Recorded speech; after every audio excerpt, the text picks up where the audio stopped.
Session 28, The Wealth You Cannot Put in a Will.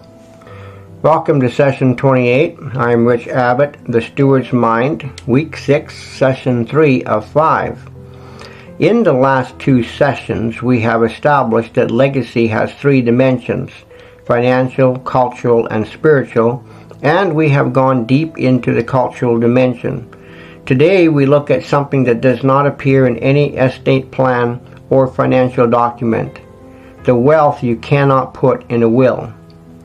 Character, wisdom, the renewed lev, the practices of a steward, the theology of a person who has worked through what the Bible actually says about money and built their life around it.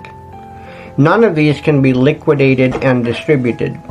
None of them appear on a balance sheet, and yet they are the most valuable things that can be passed from one generation to the next, because they are generating capacity, the wealth creating, wealth managing, wealth deploying capability that turns financial assets into a lasting legacy rather than a one-generation windfall.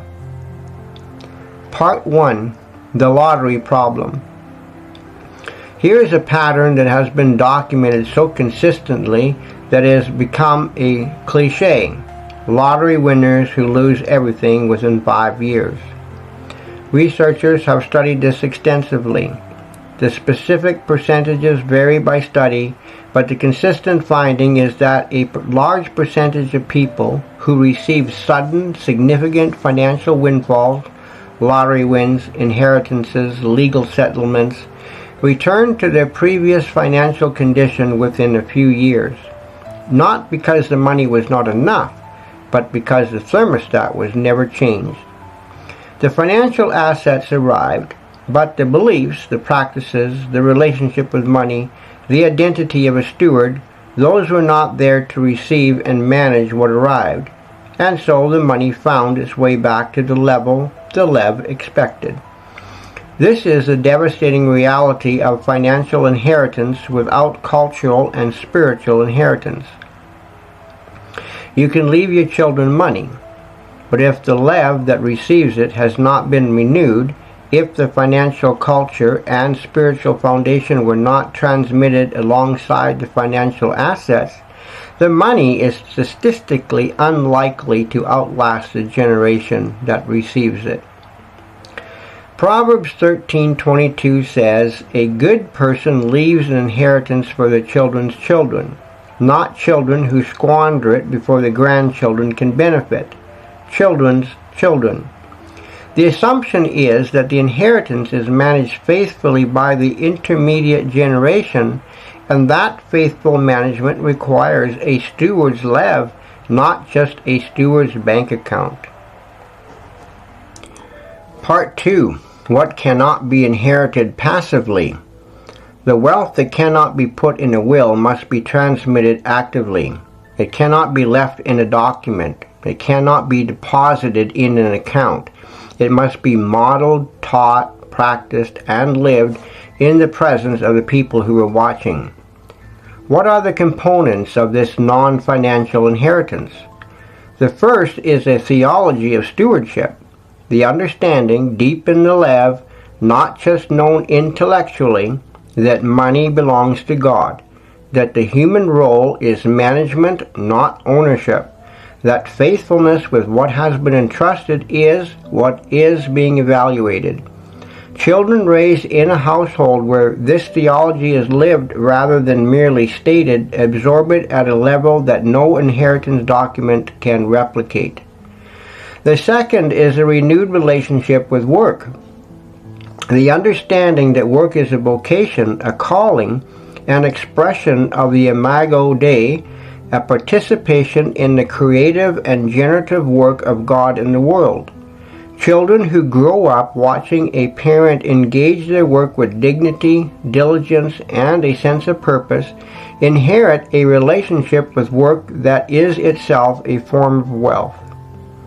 The third is financial intelligence, the practical knowledge of how money works, earning, spending, saving, investing, giving, acquired through real exposure and teaching rather than shielded from view. The household that discusses finances openly, age-appropriately, and without shame is producing financially intelligent young adults who are prepared to manage resources faithfully.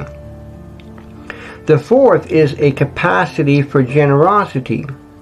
Children raised in a generous household, where giving is joyful, where the open hand is modeled, where the family participates in acts of provision and support for others, develop a different relationship with money than those raised in hoarding or anxious households.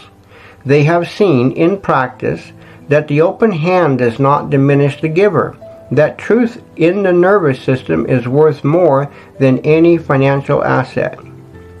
Part 3. The model is the message. There is a principle in communication that says the medium is the message, that the form of communication is itself what is communicated, not just the content. In legacy transmission, the model is the message. You can tell your children that money is a tool, not a master. But if they watch you anxious, controlled, defined by your bank balance, they will believe the model and not the message. You can tell your children that generosity produces more than hoarding, but if they never see you give freely, if every charitable conversation produces tension and calculation, they will believe the model. You can tell your children that God is a source of provision, but if they watch you operating from panic and scarcity when times are hard, if the theology stays in the pew and never makes it into the kitchen table financial decisions, they will believe the model. The model is the message, and the model is what you are, not what you say. This is both the most challenging and the most encouraging truth in all of legacy building. Challenging because it means you cannot outsource the transmission. You cannot delegate the model to a book or a course or a teacher. You have to live it. Encouraging because it means that every day you show up as a renewed steward, every day the identity holds, the gate is guarded, the declarations are spoken, the hand is faithful, is a day of active, real legacy transmission. Not a performance, not a program. A life lived with intention in view of the people who are watching. Part 4. The work you do now is the gift you give later. Every session of the steward's mind that you completed is a gift to the generation after you. Not because you will hand them the audio files, but because the work you did in here has changed the model. The renewed Lev will produce different decisions. The changed voice will produce different observations. The faithful hand will produce different financial outcomes and different financial culture. The work you do on yourself is the most generous thing you can do for the people who come after you. This is not selfishness dressed as altruism. This is the mathematics of generational stewardship.